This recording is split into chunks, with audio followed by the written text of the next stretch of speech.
warahmatullahi wabarakatuh. Perkenalkan, nama saya Anissa Paduna Erdi, NPM 2108260030. Jadi di sini saya akan menjelaskan penata laksanaan preeklamsi dan eklamsi.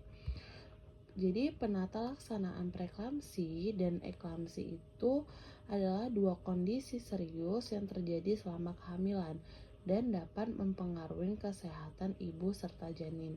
Jadi penata laksanaan keduanya memerlukan perhatian medis yang cermat dan tergantung pada tingkat keparahan serta usia kehamilan.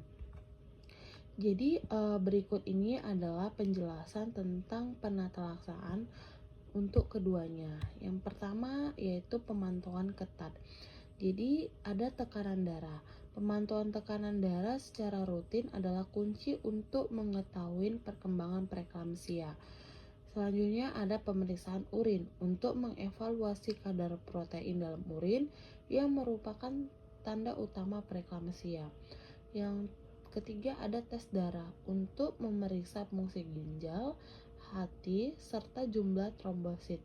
Tes ini penting untuk mendeteksi komplikasi seperti HEV sindrom, yaitu hemodialisis, peningkatan enzim hati, dan rendahnya trombosit. Yang kedua ada pengelolaan gejala.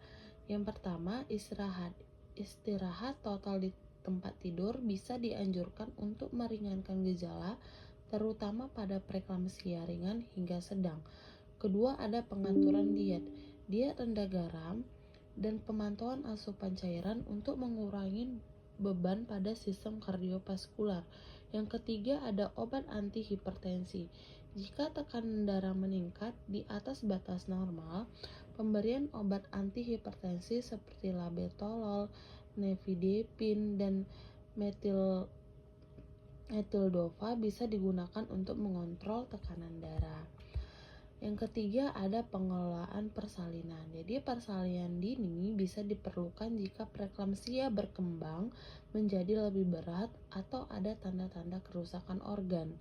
Kehamilan dengan preeklamsia ringan dapat dipantau hingga usia kehamilan lebih lanjut atau biasanya 37 minggu atau lebih sebelum dilakukan persalinan. Yang ketiga ada kehamilan dengan preeklamsia berat. Jika preeklamsia berkembang parah atau ada resiko terhadap ibu dan janin, persalinan mungkin perlu dilakukan lebih cepat meskipun usia kehamilan belum cukup, misalnya melalui sesar atau induksi. Selanjutnya ada pencegahan komplikasi. Pada ibu dengan resiko tinggi, misalnya hipertensi kronis, diabetes, atau preeklamsia pada kehamilan sebelumnya, pemberian aspirin dosis rendah dapat dianjurkan untuk mengurangi resiko preeklamsia. Selanjutnya bagaimana penata laksanaan eklamsia? Eklamsia adalah komplikasi dari preeklamsia yang ditandai dengan kejang. Kejang ini merupakan keadaan darurat medis yang memerlukan penanganan segera untuk melindungi ibu dan janin. Berikut adalah langkah-langkah dalam penata laksanaan eklamsia. 1. Ada penanganan kejang. Magnesium sulfat ini adalah obat yang paling umum digunakan untuk mencegah dan mengobati kejang pada eklamsia. Pemberian magnesium sulfat digunakan untuk intravena dengan dosis tertentu. Kedua ada diazepam atau lorazepam. Obat ini dapat digunakan sebagai tambahan untuk menghentikan kejang jika magnesium sulfat tidak efektif. Selanjutnya yang kedua ada pemantauan ketat.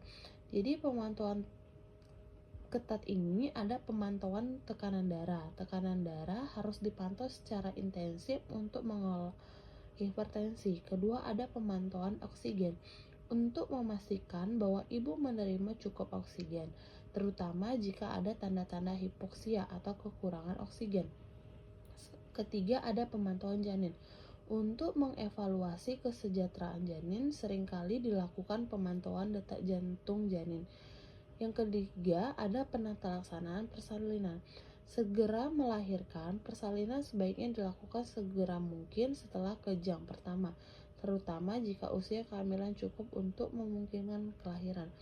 Yang kedua, induksi persalinan atau sesar. Keputusan untuk induksi persalinan atau operasi sesar didasarkan oleh kondisi ibu, kondisi janin, serta usia kehamilan. Biasanya persalinan dilakukan jika kondisi ibu dan janin memburuk. Yang keempat, ada penanganan komplikasi. Yang pertama ada perawatan intensif. Ibu dengan eklamsia mungkin memerlukan perawatan intensif di unit perawatan intensif untuk memastikan bahwa tekanan darah, pernapasan, fungsi organ lainnya terkontrol. Yang kedua, pemantauan pasca persalinan. Setelah melahirkan, ibu dengan eklamsia tetap harus dipantau secara ketat karena resiko komplikasi lebih lanjut seperti hipertensi pasca persalinan, pendarahan, dan atau disfungsi organ. Mungkin ini saja yang dapat saya sampaikan, lebih dan kurangnya saya mohon maaf. Wassalamualaikum warahmatullahi wabarakatuh.